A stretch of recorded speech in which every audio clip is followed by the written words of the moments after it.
प्रधानमंत्री नरेंद्र मोदी असम के 2 दिवसीय दौरे पर हैं और पीएम मोदी कल पहुंचे थे यहां पर। आज पीएम मोदी असम के काजीरंगा नेशनल पार्क पहुंचे और जंगल सफारी कर रहे हैं। पीएम मोदी के जंगल सफारी की तस्वीरें आप देख रहे हैं इस समय। तो देखिए ये तस्वीरें आपके सामने असम से, काजीरंगा से, जहां पर प्रधानमंत्री नरेंद्र मोदी ने हाथी की ये सवारी इस समय वो कर रहे हैं और कल पहुंचे थे यहां। आज रात काशी पहुंचने वाले हैं, लेकिन उससे पहले इस समय में असम में मौजूद हैं PM Modi. Kaziranga national park जहां पर पीएम मोदी इस समय मौजूद हैं और जंगल सफारी जो की है उन्होंने, उसकी तस्वीरें, एक्सक्लूसिव तस्वीरें हम आपको दिखा रहे हैं। तो लोकसभा चुनाव के लिए प्रधानमंत्री नरेंद्र मोदी राज्य राज्य का दौरा कर रहे हैं। पश्चिम बंगाल, बिहार और अब असम, और अब आज रात रवानगी हो जाएगी उत्तर प्रदेश के लिए, जहां 2 दिन का दौरा पीएम मोदी का रहने वाला है। सारी तैयारियां वाराणसी में पूरी कर ली गई हैं। पीएम एक बार फिर से यहां से चुनावी मैदान में हैं, लेकिन उससे पहले असम के दौरे पर पीएम मोदी।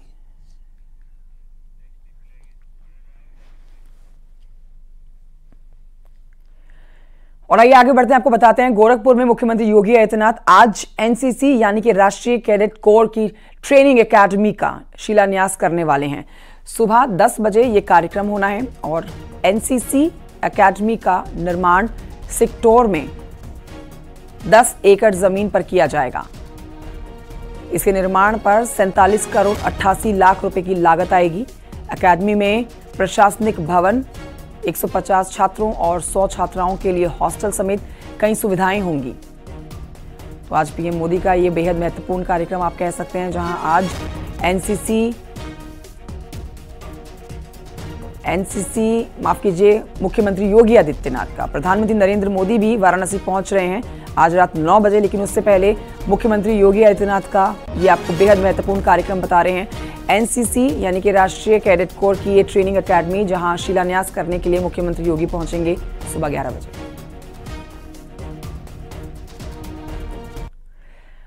तो वहीं आपको बताएंगे गोरखपुर से मुख्यमंत्री योगी जौनपुर जाएंगे और जौनपुर में विकास योजनाओं का शिलान्यास और लोकार्पण करेंगे मुख्यमंत्री योगी।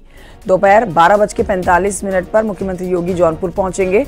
जौनपुर में नईगंज, कलीचाबाद में सीएम योगी का कार्यक्रम होगा। विभिन्न योजनाओं के लाभार्थियों के साथ सीएम योगी संवाद भी करेंगे। साथ ही आपको बताएं जनसभा को भी संबोधित करने जा रहे हैं जौनपुर में।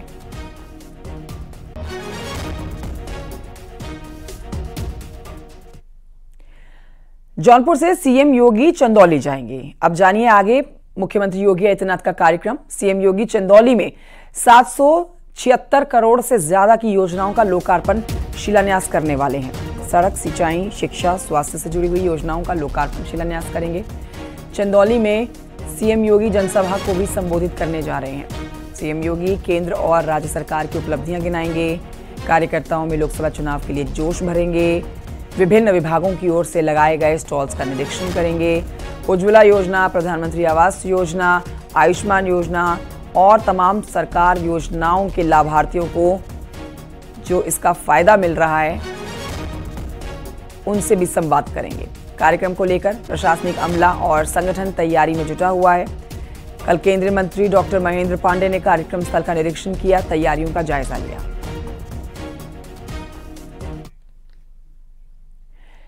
इस बीच आपको यह बता देते हैं कि शुक्रवार को गोरखपुर में मुख्यमंत्री योगी महिला दिवस पर मुफ्त सिलाई मशीन वितरण कार्यक्रम में शामिल हुए और इस दौरान मुख्यमंत्री योगी ने महिलाओं को सिलाई मशीन भी बांटी।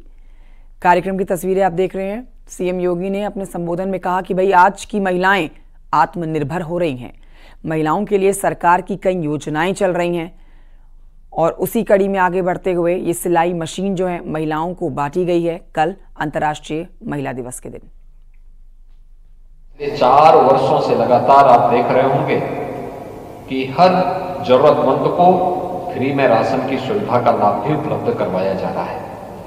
यह सरकार की वह स्कीम है जो जिससे सर्वाधिक महिलाएं प्रभावित होती हैं। अगर परिवार में कुछ नहीं है तो सबसे ज्यादा कष्ट तो महिला को झेलना पड़ता है, क्योंकि बच्चे भूखे रह जाएंगे, परिवार के लोग भूखे रह जाएंगे, इसलिए उसको सबसे ज्यादा कष्ट होता है। और इसलिए उसकी इस जरूरत को ध्यान में रख करके सरकार ने जो कार्यक्रम आगे बढ़ाए, इसका लाभ भी, इसका केंद्र बिंदु भी महिला सुरक्षा थी, महिला सम्मान था, उनका स्वावलंबन था। पीएम विश्वकर्मा की योजना, यह भी महिलाओं के और परंपरागत हस्तशिल्पी और कारीगरों के स्वावलंबन के साथ जुड़ा हुआ था।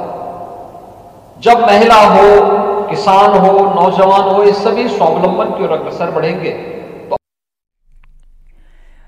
बीजेपी के बाद कांग्रेस की पहली लिस्ट पर सबकी नजरें थी। कल कांग्रेस ने भी उम्मीदवारों की पहली लिस्ट जारी कर दी। 39 उम्मीदवारों के नामों की घोषणा की गई है। कांग्रेस ने राहुल गांधी को वायनाड से उम्मीदवार बनाया है। बारीकियां बता रहे हैं आपको कांग्रेस की पहली उम्मीदवारों की लिस्ट की। वायनाड से राहुल गांधी एक बार फिर से चुनावी मैदान में, अमेठी सीट पर लेकिन अभी भी सस्पेंस बरकरार है। जब तक अमेठी में राहुल गांधी के अलावा किसी और प्रत्याशी का ऐलान नहीं हो जाता, तब तक कुछ भी कहने में जल्दबाजी होगी।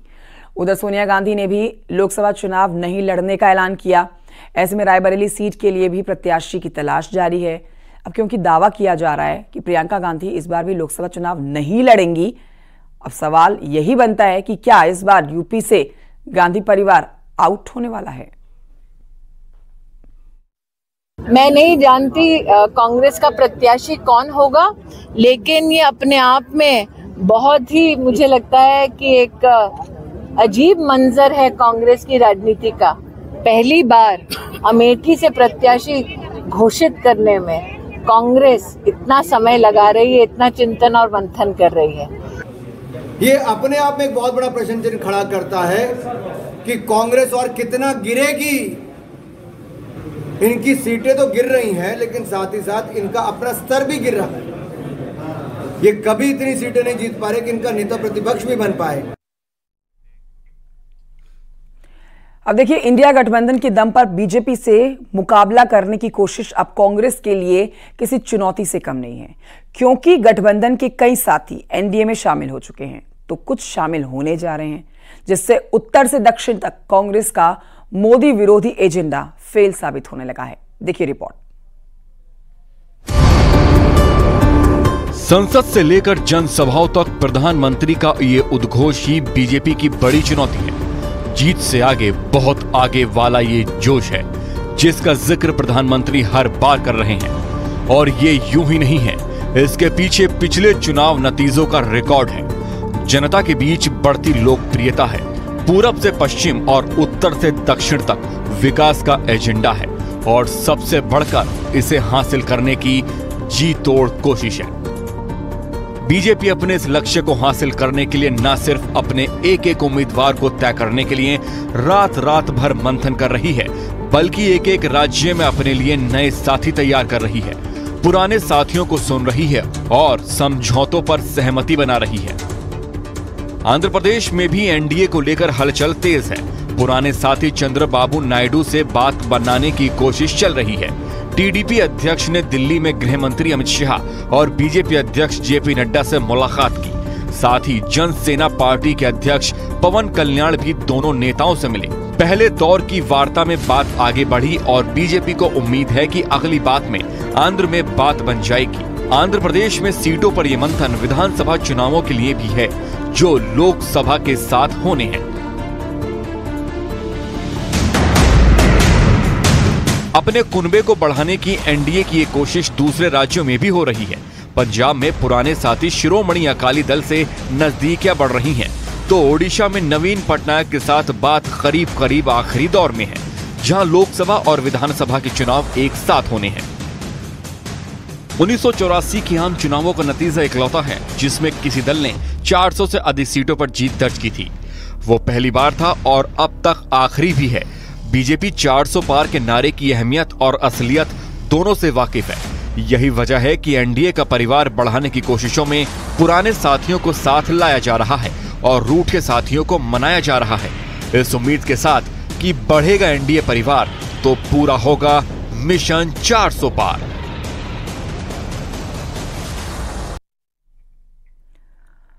और आगे बढ़ते हैं, कुछ और खबरें आप तक पहुंचाते हैं। गोंडा से खबर आ रही है इस समय, जहां कटरा रेलवे स्टेशन पर काम कर रही पोकलैंड मशीन में आग लग गई। तस्वीरें भी आपको दिखा रहे हैं पोकलैंड मशीन में लगी हुई आग की। कोयले को ट्रक में लोड करते समय आग लगी है पोकलैंड मशीन में। देखते ही देखते पोकलैंड मशीन धू कर जलने लगी और ड्राइवर ने किसी तरह से कूदकर अपनी जान बचाई है। रेलवे स्टेशन पर मालगाड़ियों से कोयले को उतारकर स्टोर किया जाता है और ट्रकों के जरिए अलग अलग जगहों पर भेजा जाता है। इसी दौरान कोयला लोड करते समय ये आग लग गई। आग लगने के बाद पहले जेसीबी से मिट्टी डालकर आग को बुझाने की कोशिश की गई, लेकिन कामयाबी नहीं मिली और काफी देर के बाद मौके पर पहुंची फायर ब्रिगेड की टीम ने आग पर काबू पाया।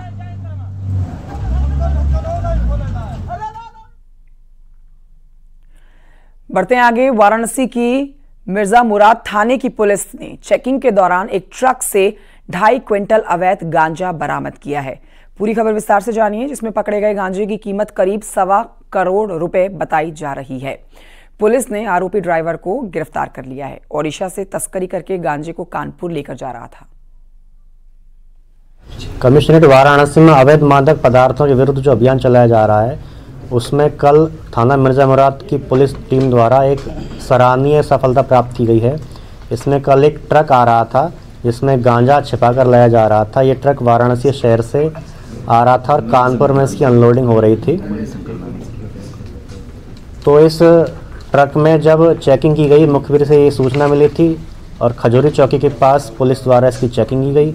तो इसमें एक ड्राइवर गिरफ्तार हुआ है जिसका नाम है पंकज शुक्ला पुत्र रमेश चंद्र शुक्ला, जिला उन्नाव। अगली खबर फर्रुखाबाद से है, जहां फर्रुखाबाद पुलिस ने 3 तस्करों को 4.5 किलो अफीम के साथ गिरफ्तार किया है। तस्वीरें भी आपको दिखा रहे हैं और इनके कब्जे से करीब 1.5 करोड़ की अफीम बरामद की गई है। जहानगंज पुलिस को यह कामयाबी मिली है।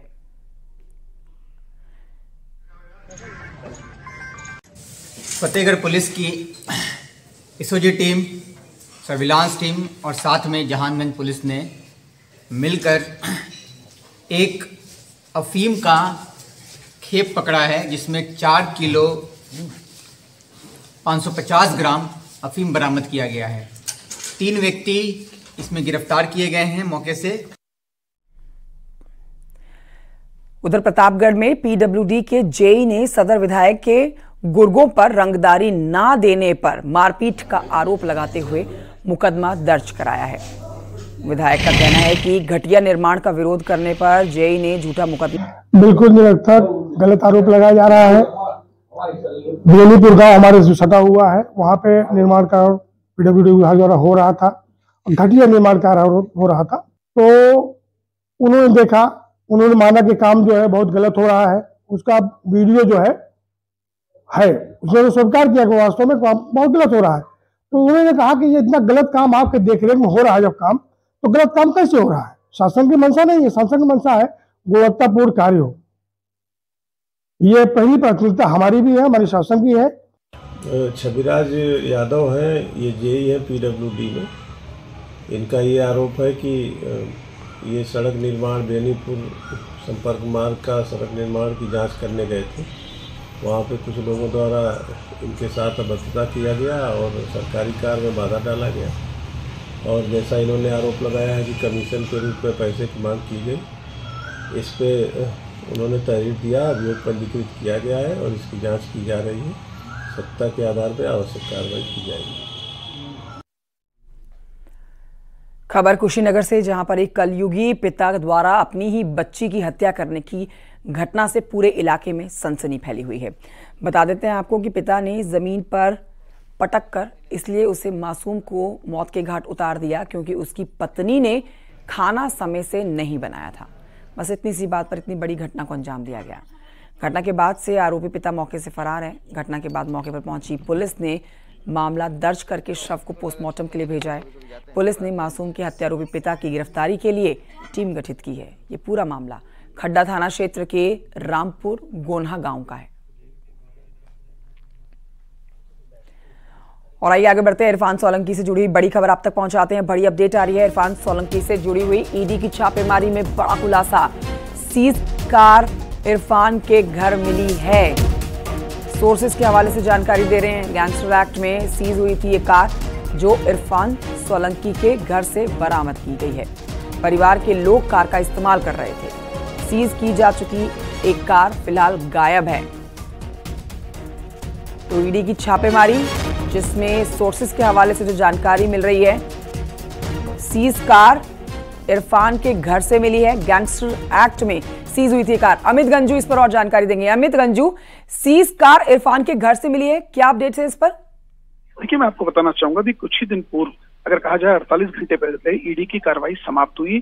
सपा विधायक और उसके करीबियों पे 12 घंटे तक लगातार पूछताछ चली, मगर इस पूछताछ के दौरान जहां एक और 25 लाख रुपए कैश का मामला सामने आया, 5 करोड़ का फ्लैट सामने आया, दस्तावेज सामने आए, 6 मकानों की रजिस्ट्री सामने, इन सब के बीच चौंकाने वाला मामला ये सामने आया कि ईडी की छापेमारी में एक ऐसा मामला सामने आया कि जिसमें जब्त कारें 3 थी, उनमें से एक उनके आवास पर है और एक थाने में, और तीसरी गाड़ी गायब है। लेकिन चौंकाने वाला मामला तब सामने आया कि जब 2022 फरवरी में गैंगस्टर के तहत दिखाई गई तीनों सीज कारों में से एक गाड़ी का प्रयोग उसके इरफान के परिजन कर रहे थे, दूसरी टाटा गाड़ी जो है टाटा सफारी वो थाने में खड़ी थी, और तीसरी गाड़ी का अभी तक पता नहीं। ऐसे में अधिकारी भी ये समझने में थोड़ा टाइम लगा रहे हैं कि आखिर ऐसा कौन मददगार है जो इरफान जैसे व्यक्ति की जो सलाखों के पीछे है उसकी मदद कर रहा है। और इसके लिए जहां एक और गोपनीय टीम लगा दी गई कमिश्नर द्वारा ये पता लगाने के लिए कि ये कौन मददगार है, तो इन सब के बीच ईडी की जांच का दायरा और बढ़ता जा रहा है। और सीपी ने भी, कानपुर के कमिश्नर पुलिस ने भी सीज संपत्तियों की समीक्षा के लिए आदेश दिए हैं। अमित गंजू, बहुत शुक्रिया आपका जानकारी के लिए। और आइए आपको